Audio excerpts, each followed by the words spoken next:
Leonardo Montecchia, bienvenue à toi. Je suis vraiment ravie d'ouvrir cette série de conversations avec toi. Mhm. Euh, et une série de conversations qui va traiter de la danse, mais surtout dans son rapport au monde, au réel, euh, à partir de ta définition, de ton expérience, de ton parcours et de ce que tu as envie de partager de ce que la danse t'a transmis ou à quoi ça t'ouvre aujourd'hui. Voilà, une conversation qui va suivre son libre cours.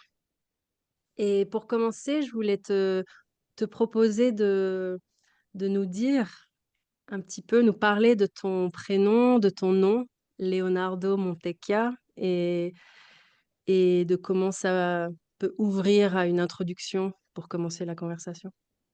Parfait. Donc déjà, je m'appelle Leonardo José Montecchia. Donc ça, c'est mon accent. C'est mon nom avec mon accent. Donc à force de vivre en France, c'est devenu Leonardo Montecchia. Mais à chaque fois, il y a cette histoire qui me reste, on m'a appelé Leonardo et José. euh, José comme mon père et comme mon grand-père qui s'appelait Giuseppe, mais qui est devenu José en arrivant en Argentine.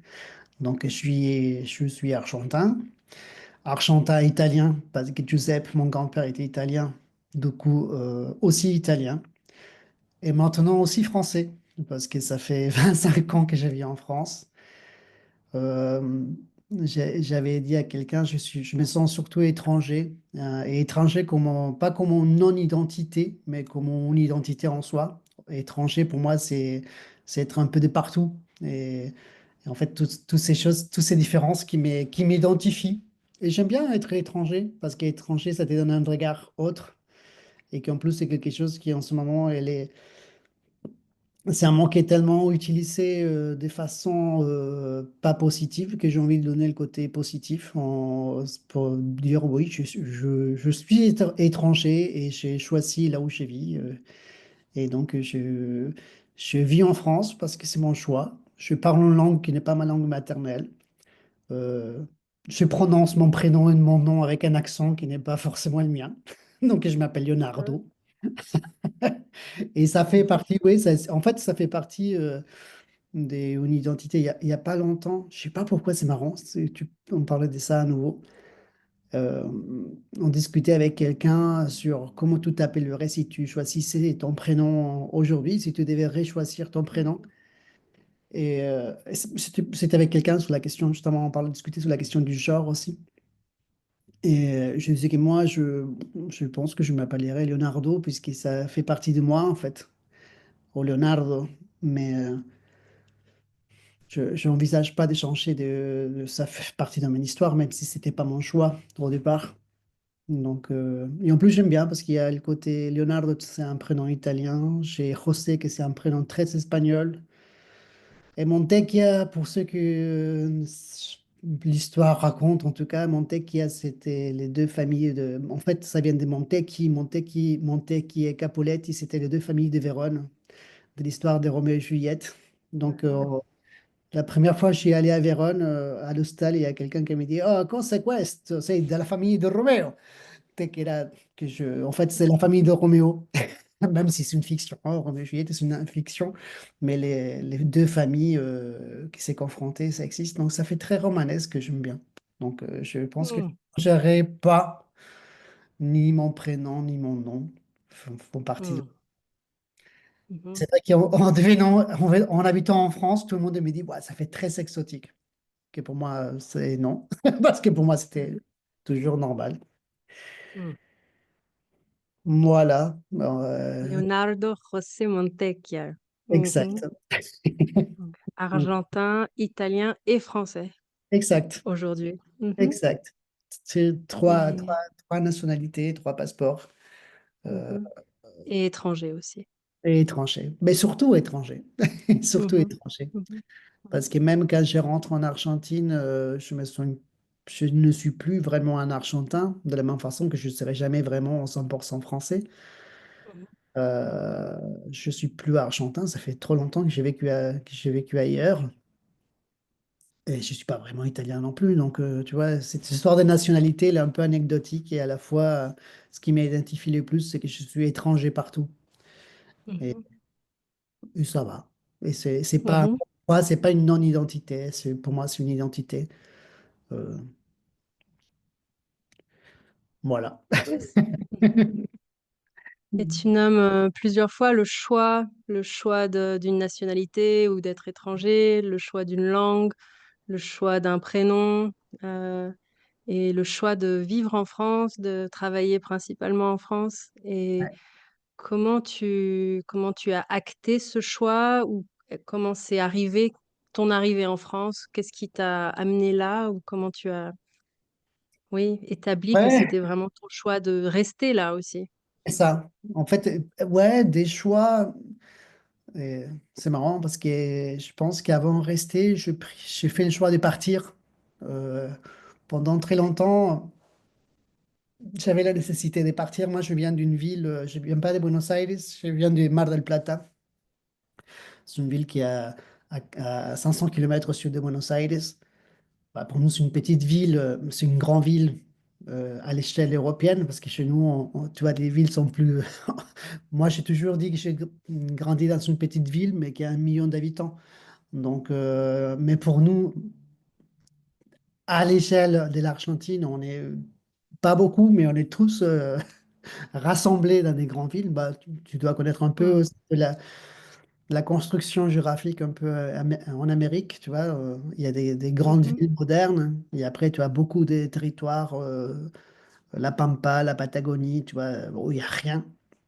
Mhm. Et, euh, et j'ai eu toujours l'appel de la curiosité. Je pense que j'ai toujours eu la sensation qu'il y avait d'autres choses ailleurs. Et donc, j'avais envie de partir. Donc, au départ, vraiment, la pulsion première était partir, aller voir qu'est-ce qui se passe ailleurs. Et donc, je suis parti de Mar del Plata pour Buenos Aires parce que je voulais faire de la danse, je voulais faire du théâtre. Et c'est vrai qu'en Argentine, Mhm. c'est beaucoup plus difficile vivre de ça. Et que concrètement, si tu veux te former pour pouvoir y vivre, il faut partir. Et donc, je suis parti à Buenos Aires. Et après, j'ai vécu à Buenos Aires 6 ans. Et après, j'ai décidé de partir aussi, prendre une année sabbatique et aller voir un peu le monde. Donc, j'ai passé un peu à New York, à Londres, voilà quoi, tu vois, les trucs. Et en étant à Paris, j'ai eu la possibilité de demander une bourse à l'ambassade française à Buenos Aires. Et j'ai fait cette demande, mais tu vois, quand tu envoies, t'imagines, il y a eu 2 bourses dans tout le pays, dans toute l'Argentine, hein. Et pour de cette ambassade et la fondation, une fondation qui n'existait plus après la crise de 2008. 8. Laquelle? Laquelle c'était en 2008 ou 2001, je ne sais pas. Uh-huh. Tu vois, en Ouais. fait, on les a eu tellement en Argentine, on les enchaîne. Et, Mm. euh, et en fait, je suis arrivé Mm. en France et voilà, j'ai obtenu cette bourse un peu par hasard, mais c'était un peu une invitation et finalement, j'ai décidé de rester ici et peu à peu, les choses se font. Je suis venu dans le sud de la France, maintenant j'habite à Lodève, à côté de Montpellier, je travaille surtout à Montpellier. Et, euh, Et oui, finalement, mon choix était de rester. Et finalement, ce sont des choix et je me sens partie de mon territoire, je sens partie de mon ici. En fait, mon ici, je l'ai construit aussi. Donc, j'aime bien cette idée de dire, mais je suis d'ici et c'est mon choix. Mhm. Et d'ailleurs, je Mhm. suis beaucoup plus d'ici que beaucoup d'autres personnes qui ne se sont même pas posé la question du choix. Moi, j'ai choisi, j'avais les choix de d'autres parties du monde. J'ai fait un peu le voyage un peu partout et ici, c'est mon choix. Donc, Mhm. oui, il y a une notion des choix qui est pour moi importante. C'est marrant parce que autant je ne crois pas trop à la liberté absolue, comme on nous fait, tu vois, cette liberté un peu utopique d'être libre. Je Mhm. crois à que ma petite liberté, c'est avoir le choix. Et donc, voilà, c'est quelque chose que. Et en plus, J'aime bien, ça me responsabilise aussi. Mhm, Ça mhm, responsabilise ma charge au bonheur ou pas. Bon, on n'est pas obligé d'être heureux tout le temps, mais si je le suis, c'est parce mhm, que c'est mon choix. Et si je ne suis pas, c'est aussi mon choix. Donc, mhm, voilà. Oui, le choix est important pour moi. mhm, mhm. J'entends. Et quand tu dis que tu as construit ton ici, quels sont les éléments qui ont contribué ou par quoi qu'est-ce que tu pratiques pour continuer à construire ton ici ou quelles ont été les étapes qui te donnent est-ce que tu peux déplier ça un tout petit peu? Oui, bah, concrètement, c'est marrant parce que c'est beaucoup en lien à mon travail. Je pense que pour d'autres personnes, peut-être le travail n'est pas aussi pressant dans leur vie, mais nous, bah, travail, mon métier, que c'est la danse, c'est le corps, c'est le mouvement. Euh, c'est ce qui m'a amené à être ici, finalement, parce que je suis venu en France pour finir mes études. Je suis venu en France, finalement, je suis resté parce que je pouvais travailler. Et je sens qu'il y a en tant qu'artiste, bon, je travaille en création artistique, je mélange un peu la danse et le théâtre. Et tout ce qui concerne le mouvement, pour moi, c'est important aussi au niveau de la santé, au niveau de travailler avec d'autres personnes. Je pense qu'il y a une question aussi des responsabilités envers les gens qui sont autour de moi. Et ce sont des choses qui construisent aussi mon ici. J'ai un engagement envers mon territoire. Finalement, bon, mon territoire, c'est un moment qui est très à la mode, mais c'est vrai Mm, qu'il y a quelque chose, oui, je me sens engagé envers mon territoire, envers mon ici aujourd'hui. Euh, donc, on est là où on est là et on crée là où on est en fait. Et on a envie de. Moi, je suis convaincu que j'ai ouais, que j'ai une nécessité, une responsabilité à partager et partager aussi avec les autres des choses pour faire un meilleur endroit, un meilleur chez mhm, nous, un meilleur chez nous. Voilà, tous mhm, ensemble. mhm, Euh, mhm, ouais. mhm, Donc, mhm, je pense que oui, on construit, moi, je construis mon ici tout le temps, euh, avec des projets des territoires, tu vois, il y a plein de projets à lesquels je tiens. En relation au mouvement, en relation à la danse, en relation à ce que j'y crois, en relation à ce que j'aime. Donc, mhm, on a la nécessité de partager ça. mhm, mhm. Donc, oui. Et tu nommes ton métier, tu dis c'est le mouvement, c'est la danse, c'est le corps.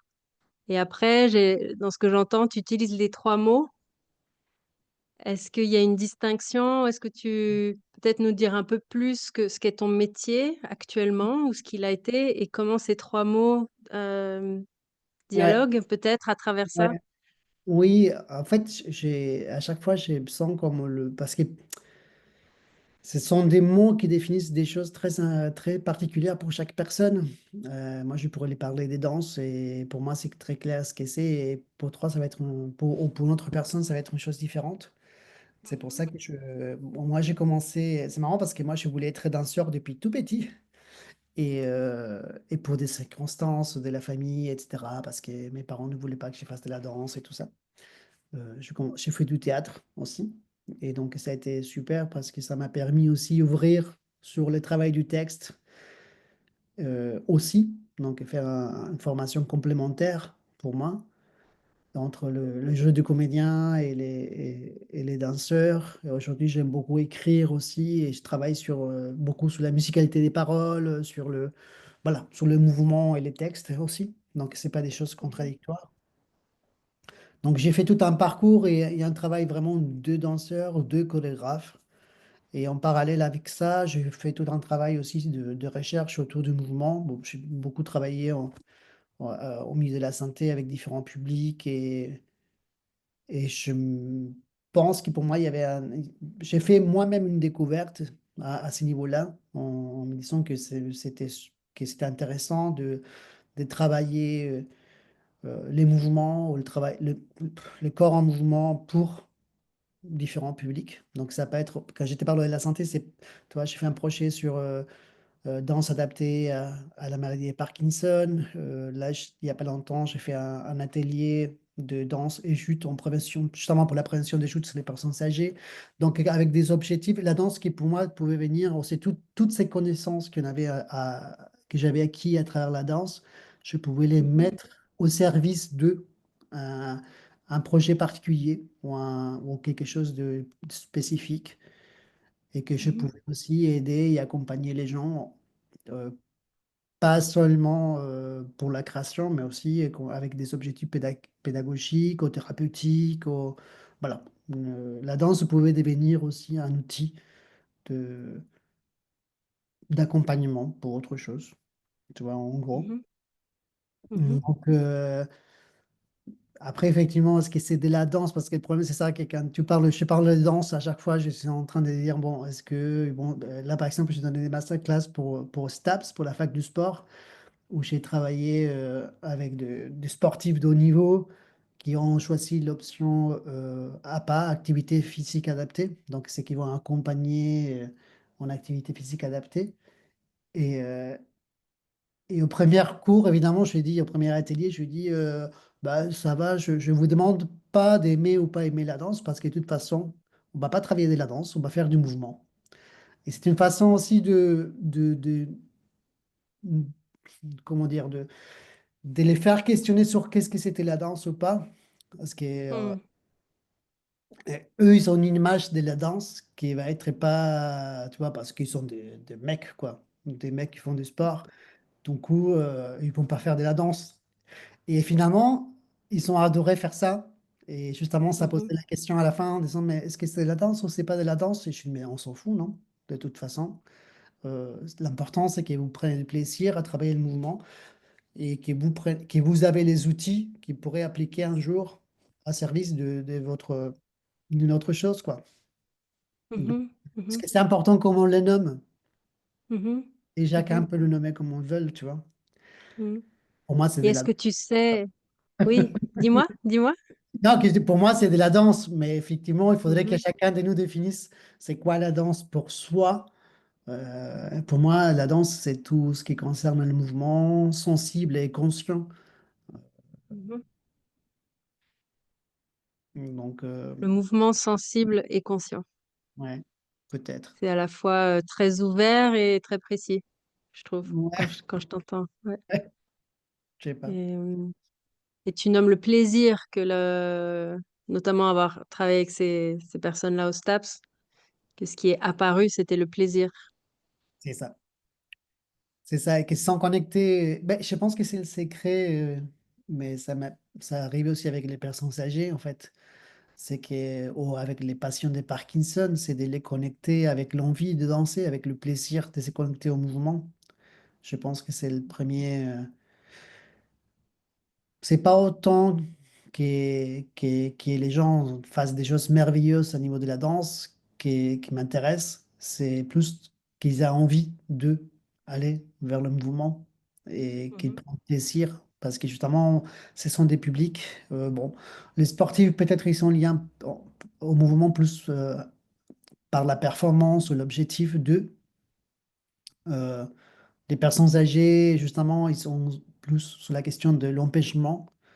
Et donc, l'idée, mhm, c'est à un moment de reconnecter avec juste le plaisir des bouchées. Tu vois, la mhm, danse n'a pas d'objectif autre que le mouvement en soi. Les mhm, sportifs, il va courir derrière le ballon pour faire des points ou pour mhm, atteindre un objectif. Et là, c'est juste se connecter avec le plaisir de bouger, juste pour bouger, quoi. Donc, mhm, pour moi, bon, la danse, c'est génial, quoi. C'est trop bien. Non, il y a une notion de dépressant, il y a une notion d'être là, que c'est, voilà, que- qu'à chaque fois, je suis fasciné de cette mini-découverte du mhm, présent. mhm. Pour toi ou pour le public que tu accompagnes ou les deux? Déjà pour moi. En fait, Mhm, concrètement, et là, on parlait du plaisir, et je pense que ça fonctionne. En tout cas, pour moi, ça marche très bien. C'est parce que moi, je prends beaucoup de plaisir à le faire. Euh, mhm, même quand je transmets, même quand je partage, mais je donne des masterclass, je m'éclate. Et Mm. j'ai envie de partager cette magie, cette vibration qui s'est créée en moi. Et des fois, ça marche. Et de toute façon, c'est pas obligatoire. On n'est pas tous obligés d'aimer ça. Alors, c'est pas que. Mhm. Mais connecter les gens avec le plaisir d'eux et prendre ça comme objectif, c'est la base, je pense. Mhm.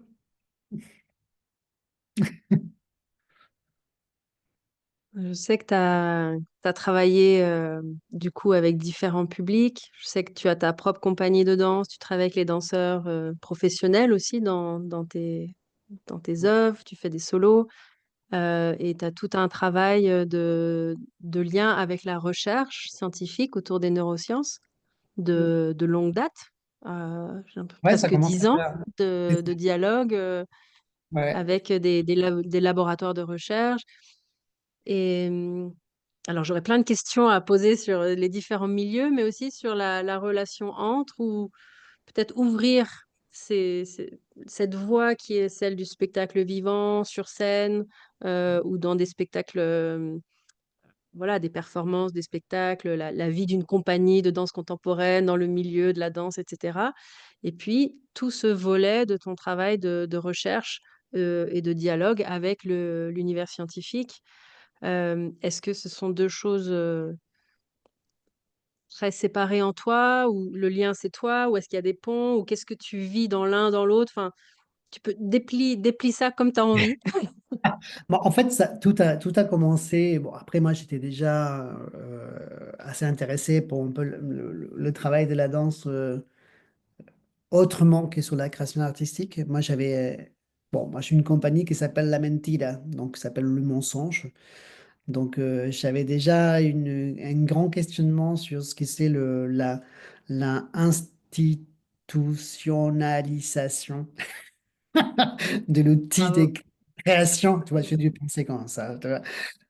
En fait, ça m'a posé déjà beaucoup de questions depuis toujours. Tu vois, moi, concrètement, j'ai créé la compagnie parce qu'il y a des gens, bon, c'était une autre époque, hein, c'était en les années 2000 encore. Et il y a quelqu'un qui m'a dit, bon, on te donne des subventions, mais il faut que tu crées une compagnie. Et donc, j'ai fait, bon, alors, OK. En fait, et du coup, tout cet outil-là, pour moi, c'était déjà tout un outil, c'était pas un objectif. Je n'ai jamais cru à cette histoire de devoir faire une compagnie de danse. Pour moi, d'ailleurs, maintenant, je commence à nommer les choses par son nom. C'est une association. Donc, la Mentira, c'est une association 1901, qui est un outil de travail. Je veux un peu délaisser cette idée des compagnies un peu pompeuses dans lesquelles on galère tous pour avoir 3 sous. Et c'est un outil de travail qui me permet de réaliser des projets, qui me permet d'engager des gens, qui me permet d'embarquer des collègues et des amis et des gens que je respecte. J'ai la chance de travailler qu'avec des gens que je respecte, c'est déjà pas mal. Mm. Et je pense que c'est mutuel, donc c'est chouette. Mais ça me permet aussi de leur payer leur temps et leur engagement et de faire des projets. Donc, c'est un outil de travail concret. Et après, justement, j'avais fait une résidence à l'Université de Montpellier. J'étais artiste en résidence à l'Université de Montpellier. C'est comme ça que j'ai commencé à rencontrer des laboratoires de recherche, notamment Euromove, que c'est un laboratoire de recherche au mouvement humain, justement plus centré sur la neuroscience.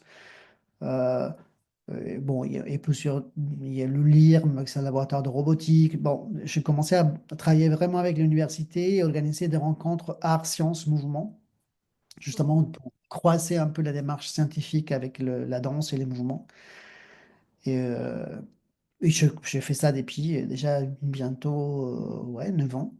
Et donc, effectivement, ça m'a aidé aussi à, à- à renforcer cette pensée autour du travail de mouvement, comme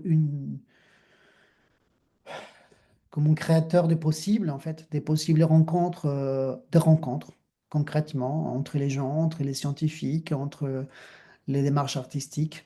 Et en fait, il y a du corps partout.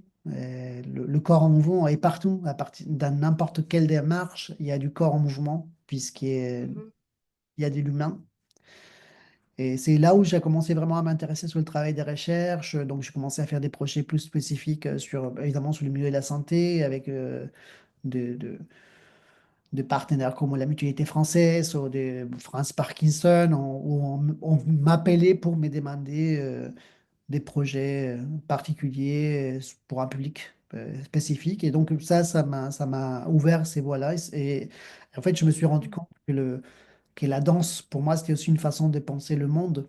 C'est une façon de penser et d'aborder les sciences, et d'aborder la santé, et d'aborder plein de sujets différents, en fait. Mhm. Tu peux en Voilà. dire plus? Une façon de penser le monde, Ouais.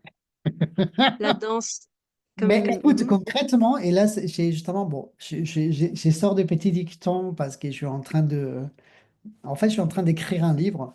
Et là, regarde, Aha. justement, juste là, j'ai un manuscrit qui vient de partir.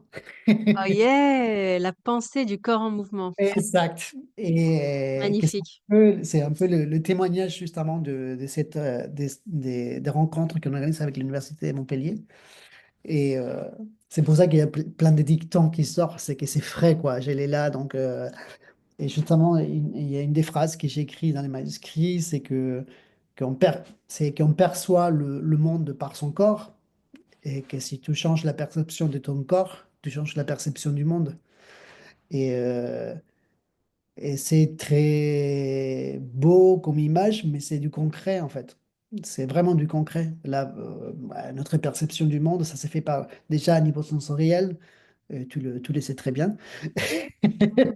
Mais ça s'est fait aussi par notre pensée, que la pensée fait partie du corps aussi, et que si tu perçois le monde en mouvement, ça crée une autre façon de percevoir le tout, en fait, une autre conception du monde, une autre conception des choses. Euh, et que c'est marrant parce qu'en fait, pendant des années, on nous a dit que la pensée, c'était immobilité, tu vois. À chaque fois, on nous met, non, non, là, on réfléchit, donc on ne bouge pas. Ben, Mhm, dans les milieux scolaires, on le fait tout le temps. On, mhm, on crée des endroits où on emprisonne les personnes, les enfants, juste pour réfléchir. Parce que maintenant, on va réfléchir, donc on ne bouge plus. Et on dit, mais c'est qui a décidé que mhm, la pensée n'était pas mouvement?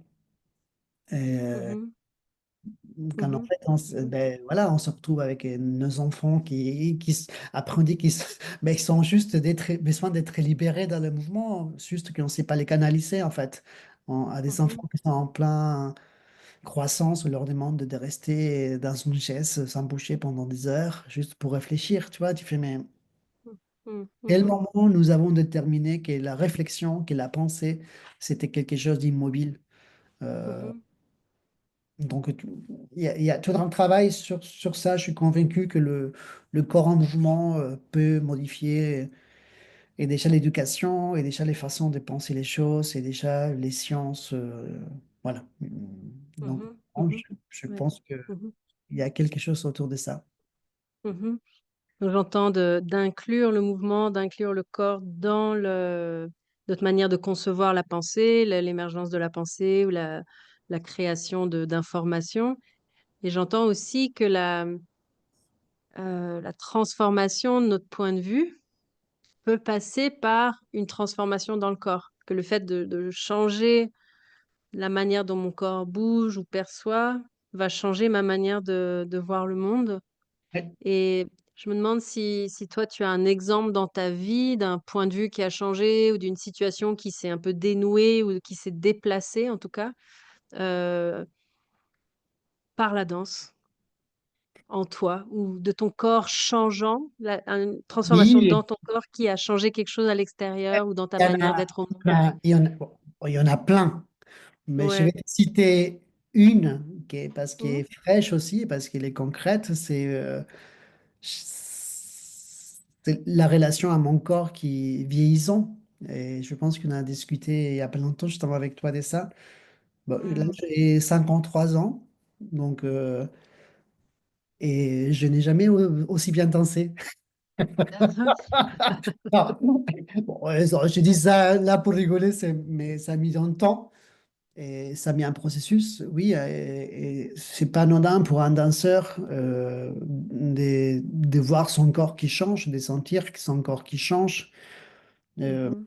un jeune danseur, bon, je sais pas, un jeune danseur, moi, jeune danseur, je parle pour moi, hein, je croyais que Ouais. j'avais le contrôle sur les choses, que j'avais le contrôle sur mon corps, sur ma danse, en fait. Et, euh, Mm. et quand ton corps commence à vieillir, tu ne réponds plus à ce que tu voudrais qu'il réponde, tu vois, Mhm. tes objectifs, C'est euh, ça. il y a eu un changement, il y a un grand changement de moi à ma relation, à mon corps. Et c'est en dansant que j'ai accepté cette maturité et que j'ai accepté que maintenant, c'est pas autant d'aller chercher ma danse comme laisser venir. C'est me rendre disponible à que ma danse vienne à ma danse Mhm. aujourd'hui, en fait. Et qui Mhm. accepter qu'en fait, on n'a pas le contrôle, que c'est pas une question de contrôler, c'est une question de se permettre, c'est une question de se laisser traverser par le corps qui change. Je ne danse pas comme quand j'avais 20 ans, mais que l'intérêt, Mhm. j'ai pas 20 ans, j'ai Mhm. 53. Et, Mhm. et je pense que mon objectif aujourd'hui, c'est que ma danse soit la plus sincère avec moi-même, avec mes bobos, avec mon corps qui vieillit, et que ça fait Mhm. partie du processus de la vie. Et donc, Mhm. à ce niveau-là, moi, concrètement, la danse a changé ma façon de vieillir, Mhm. d'accepter. Ouais, je sais pas pourquoi tu vois, on essaie d'éviter le mot vieillir comme quelque chose que c'était. Bah oui, mon corps vieillit, mon corps il est en train de changer, il est en train de muter, mais comment depuis que je suis né, tu vois. Donc ça fait Mhm. partie du processus. Sauf que Mhm. voilà, à partir de la cinquantaine, il y a un truc comme ça où ah ouais, on répond plus à l'image que la société nous demande des Mhm. performances, tu vois. Donc, Mhm. mais oui, la danse m'a beaucoup accompagné sur ce processus qui continue, hein. Mhm. Il m'a et que je me sens super bien dans ma danse aujourd'hui. Mhm. Mhm. Donc j'entends, c'est une danse qui est moins dans le contrôle et plus dans le se laisser disponible pour être traversé par la danse. Et rendre Est-ce que tu disponible. sens, Ouais. ouais, te rendre disponible? Ouais. Est-ce que tu as l'impression que ça a eu un effet dans ta vie en dehors de la danse, si, s'il existe une vie en dehors de la danse pour toi? Ou comme un Euh, changement dans ouais. l'organisme? Non, non, on va pas rentrer Est-ce qu'il dans, existe une vie en dehors de la danse? Non, si, si, non, mais tu veux dire dans mon quotidien? Mais oui, dans dans ton mon quotidien. quotidien ou de comment ça se vit dans la danse peut aussi s'extraire d'un contexte, d'un studio de danse ou d'un processus de création ou d'un laboratoire de recherche pour Concrètement, ouais, ouvrir des espaces dans le quotidien autre, quoi. Mm. concrètement, c'est ça, c'est se rendre Mm. disponible. Tout à fait. Non, mais si. C'est rendre disponible aux situations, c'est rendre disponible à l'écoute des autres, forcément. Mais ce n'est pas. La vie est une danse, mais dans le sens où on essaie de se rendre disponible et vivre de la meilleure façon possible chaque situation. Euh, là, c'est marrant parce que justement, il y a eu, il y a- on a vécu quelque chose ensemble avec toi. Je t'avais raconté, on avait fait une petite rencontre. Et c'est marrant parce qu'il y a quelque chose qui m'est resté sur une idée du regard. À un moment donné, on avait parlé, je disais, mais c'était bizarre. À un moment donné, j'étais en train de chercher de regard l'espace. Et à un moment donné, j'ai juste laissé venir les choses à moi. Et ça a changé Mhm. ma façon de regarder les choses. Et c'est quelque chose qui est resté assez pressante. Mm. Euh, je devais aller pour des projets un peu complexes où je savais pas comment aller les gérer. Tu vois, j'étais encore dans les contrôles de dire comment est-ce que je vais maîtriser cette histoire. Gna. Et en fait, même en allant, je me suis dit, mais laisse venir. Laisse venir, ça va, c'est pas pour rien que ces projets se présentent à toi. Laisse venir. Et en fait, c'était génial. J'ai juste laissé Mm. venir. Tu vois, je pense que c'est des choses comme ça de, de laisser, c'est rendre disponible au monde Et c'est quelque chose, oui, que ce n'est pas forcément que de la danse, ça me contamine un peu partout dans la vie, en fait. Mhm, Hmm. mhm. On essaie de C'est... gérer comme on peut, hein, c'est pas toujours. Ouais, oui. Mhm, ouais, ouais, ouais. Oui, je t'ai entendu dire que la danse peut changer le monde et Oui, j'entends que c'est à travers ce genre d'exemple. exact. Euh, je ne sais pas s'il y a autre chose pour toi qui est porté quand tu dis ça, que la danse peut changer le monde. Pour moi, Si, c'est un très bel exemple que tu donnes déjà, mais si tu veux, s'il y a autre chose que tu oui, aimerais déplier autour de ça. oui, après, concrètement, en fait, concrètement, ça, je te parle de ma vie personnelle, mais quand je vois un petit peu, quand je travaille avec d'autres personnes, euh, moi, je suis convaincu que la danse nous rend plus humains et qu'il y a des humanités, tu vois, il y a l'humanité les humanités, les humains, nos différences qui peuvent se manifester. Et c'est marrant parce que Mm. euh, la danse, on se retrouve. Là, c'est pareil, je te parle parce que c'est mercredi la semaine dernière, on a organisé une rencontre art, sciences, mouvement à l'Université de Montpellier. Et c'était en lien avec un travail artistique avec un photographe qui travaille sur l'espace. Et donc, on a appelé cette rencontre La fuite dans l'espace. Lui, c'est un photographe qui est Mathis Bennett B, qui travaille sur l'idée d'aller ailleurs parce que notre monde n'est plus habitable. Donc, voilà. Et donc, on a travaillé avec des ingénieurs spatials qui travaillent au centre spatial universitaire. Et donc, on a fait tout un croisement. Donc, on a fait un atelier pendant 3 heures entre présentation de la construction des satellites, orbite des satellites, le photographe et d'exercice des mouvements. C'était génial. C'était super. C'était assez étrange. Et moi, parce que je le sais déjà, en fait, on évite toujours faire les présentations au début. En fait, les intervenants, on se présente au début, on explique le truc. Et on se lance. Il y avait une bonne vingtaine, presque 30 personnes. Et à la fin des 3 heures, tout le monde s'est croisé avec tout le monde, on a tous dansé avec tout le monde, on a fait tous de n'importe quoi. Et c'était génial. Et à la fin, on s'est présente. Et bon, tu avais un astrophysicien, un avocat, un comptable. Et tout le monde a fait ah, ah, waouh, ah. En fait, la rencontre s'est faite par le corps. On avait des Mm. médecins, on avait des chefs de laboratoire, des roboticiens. Et, euh, Mm. et ça, c'était d'une énorme beauté. Et à la fois, je trouvais important que les gens se présentent parce que justement, tu dis, ah ouais, quoi, on a dansé pendant 3 heures et tu étais astrophysicien ou tu étais comptable. Et en fait, on s'est rendu compte qu'il y a une rencontre qui s'est faite à partir du corps en mouvement qui est différente. Parce qu'on s'est déjà rencontrés, en fait. Que si on avait commencé par des présentations, salut, bonjour, moi je suis astrophysicien, je suis avocat, je suis médecin, tu vois, voilà. Du Mm. coup, il y a le corps en mouvement crée déjà une rencontre en soi et qu'elle est super intéressante et très humaine. Très Mm. humaine. Euh, voilà. Mhm.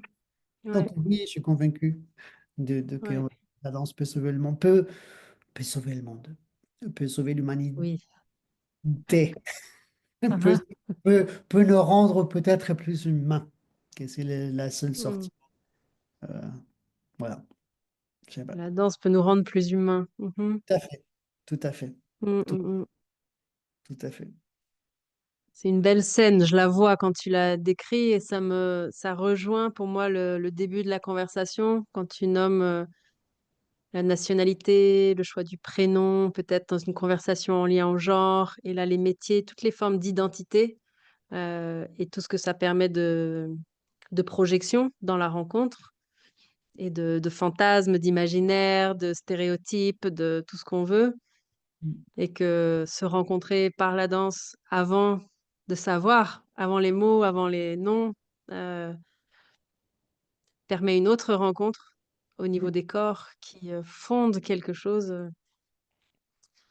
d'une, ouais, d'un contact autre, Oui, sous les projections, sous les stéréotypes, les identités, les... exact. exact. Mhm. Mhm.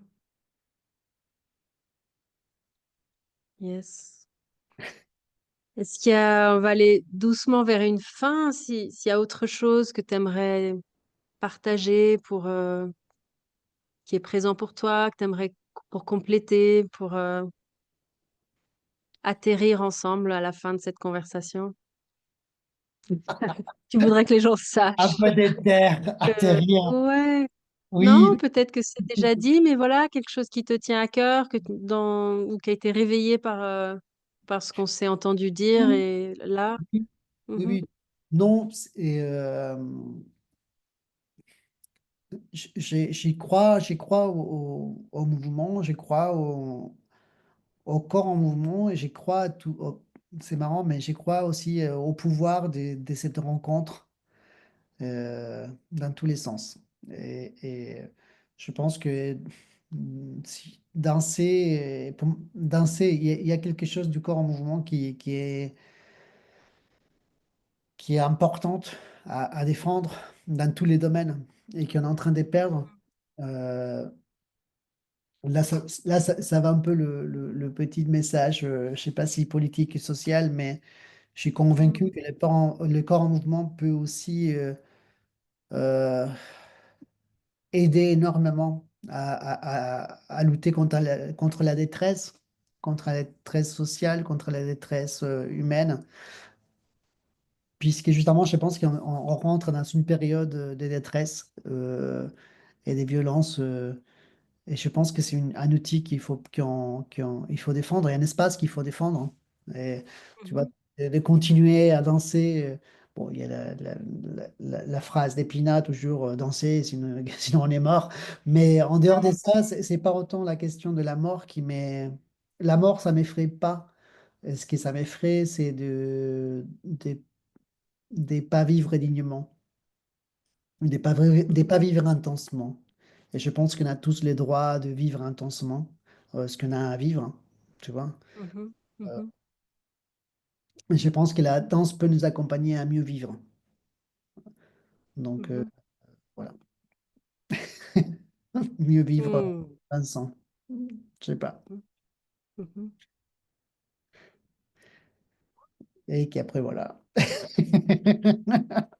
Merci. Je Bien. laisse résonner. Ouais. Mm, Dignement, intensément, vivre. mm, Mhm. Et nous accompagner dans le mouvement. ouais. Mhm. Merci, merci beaucoup pour ton Rien, partage. Ouais, un grand plaisir de te rencontrer encore. Et pareil. je te souhaite une belle, belle suite dans le mouvement, dans le plaisir du corps. Mm. Oui, oui, mais on y est, hein. On y est, donc on va pas Ouais, s'arrêter. c'est ça, c'est ça. Ça va être beau. Mm. Merci beaucoup. Merci, merci. Mm. Ciao, ciao, à bientôt.